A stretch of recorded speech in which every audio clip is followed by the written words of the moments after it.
देखो अगर माँ होती है ना सजनों, अगर माँ होती है ना तो चाहे कहीं से भी व्यवस्था करे, अपने बेटी की भात की, छुछ की, चाहे कोई से मांग करके करे, लेकिन व्यवस्था करती है महाराज, कैसे करे। और आज माँ नहीं है, याद कर रही है। नानी बाई सरवर की तीर पर खड़ी खड़ी रो रही है, क्योंकि सजनों बिना माँ की बेटी से ज्यादा गरीब दुनिया में कोई दूसरा नहीं होता। देखो माँ होती है ना, और माँ के आंचल में सर देख करके रोता है बेटा या बेटी, और वो ऐसे सर पे हाथ रख देना, चुटकियों में सारा दुख गायब हो जाता है। ध्यान देना, वो बेटा और वो बेटी जो अपनी माँ से जुबान लड़ाते हैं, अपनी माँ को मूर्ख समझते हैं कि ये क्या जानती है, अनपढ़ है, गंवार है, हम पढ़े लिखे हैं, हम बड़े हैं। अरे चाहे तुम कितने भी पढ़े लिखे बन जाओ, चाहे कितने संत महात्मा परमात्मा बन जाओ, लेकिन सजनों इन माँ और बाप का उपकार तो सदा तुम्हारे ऊपर रहेगा। एक साधारण आप हमारी बात छोड़ो, कोई बहुत बड़ा महात्मा भी बन जाए तो वो भी अपनी माँ का अपमान नहीं कर सकता, सामने कड़क जुबान नहीं बोल सकता, उसे भी अधिकार नहीं है। और महात्मा नहीं, साक्षात परमात्मा भी आ जाए तो उसे अपनी माँ के सामने जुबान लड़ाने का अधिकार नहीं है, बाप के सामने जुबान लड़ने का अधिकार नहीं है। क्योंकि आज तुम जो कुछ हो ना इनकी ही बदौलत हो। कभी भरी सभा में तुम्हारे माता पिता तुम्हारा अपमान कर दे तो क्रोध मत करना, ये सोचना कि भगवान ने हमें माँ बाप दे रखे हैं, तब कोई हमारा अपमान कर रहा है ना। जिनके नहीं है उनको कौन बोलने के लिए आएगा, बोलो। जिनके माँ नहीं है, बाप नहीं है, कौन बोलने के लिए आएगा उनको, कोई नहीं आएगा। फिर रोते रहना, एक दिन रोवोगे चीख पुकार के, माता पिता के अपनी मूर्ति निहार के, माता पिता के अपनी मूर्ति निहार के। एक दिन रोगे चीख पुकार के, एक दिन रोगे चीख पुकार के, माता पिता के अपनी मूर्ति निहार के, माता पिता के अपनी मूर्ति निहार के, माता पिता के अपनी मूर्ति निहार के, माता पिता की अपनी मूर्ति निहार के।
योग तू पी ले इनके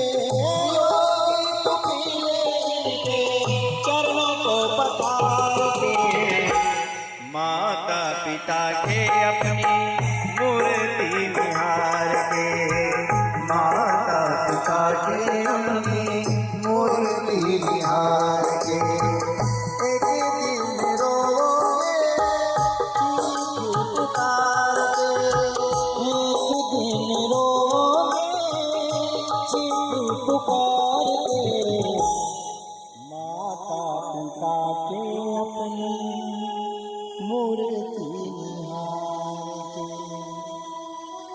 एक दिन रोओगे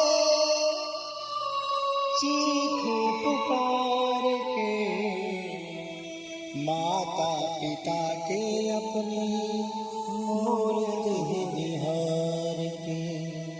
माता की ममता पिता का सहारा जीवन में प्राणी तुझको मिलेगा दोबारा जीवन में प्राणी तुझको मिलेगा दोबारा बेटा तू पी ले इनके बेटा तू पी ले इनके चरणों को पखार के माता पिता के अपनी मूर्ति निहार के। कितने बच्चे ऐसे हैं जो माँ बाप के जाने के बाद उनकी मूर्ति को देख देख करके रोते हैं, पर सजनों माँ बाप लौट करके नहीं आते हैं, ध्यान रखिएगा।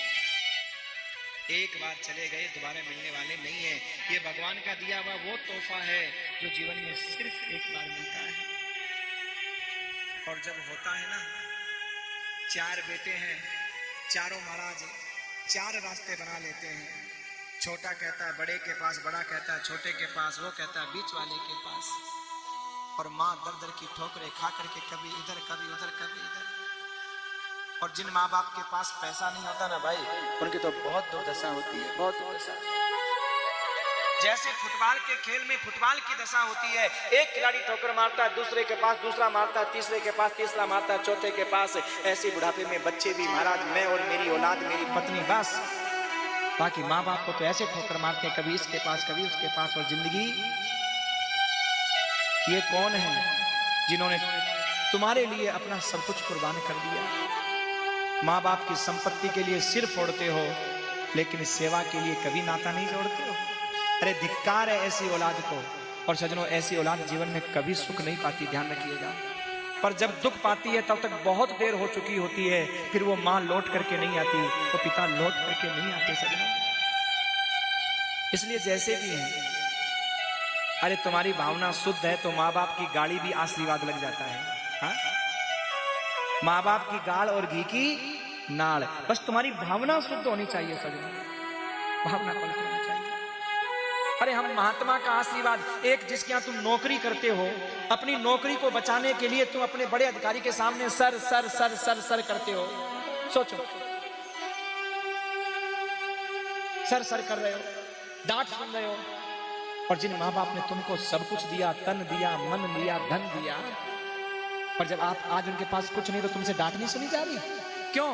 क्योंकि तुम्हें पता है कि मेरी नौकरी खतरे में पड़ जाएगी, इस अधिकारी के सामने बहस करूंगा तो। वहां बहस नहीं करोगे, चुप रहोगे, चाहे वो गाली भी दे तो चुप रहोगे। पर माँ बाप अगर थोड़ा सा कड़वा बोल जाए तो आंख दिखाना शुरू कर देते हो।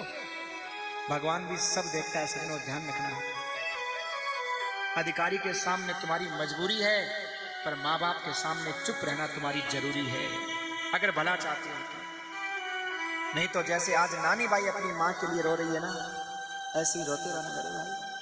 उनको न कोई पूछे जिनके माँ नहीं होती, अपने भी पराए हैं जिनके माँ नहीं होती। माँ मेरी माँ, माँ मेरी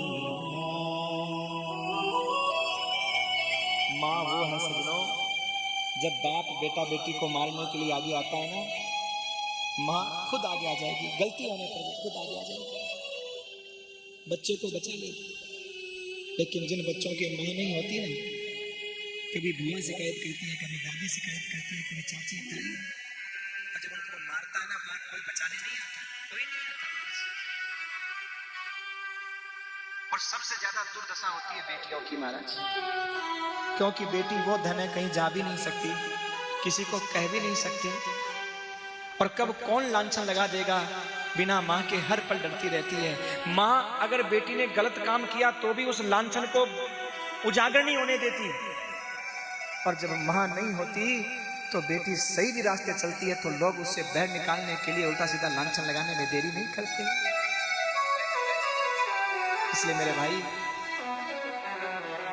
माँ बाप से बड़ा दुनिया में कोई दूसरा नहीं होता। माँ बाप से बढ़कर जग में कोई देव नहीं है दूजा, भगवान ने नर तन धर के की इन दोनों की पूजा।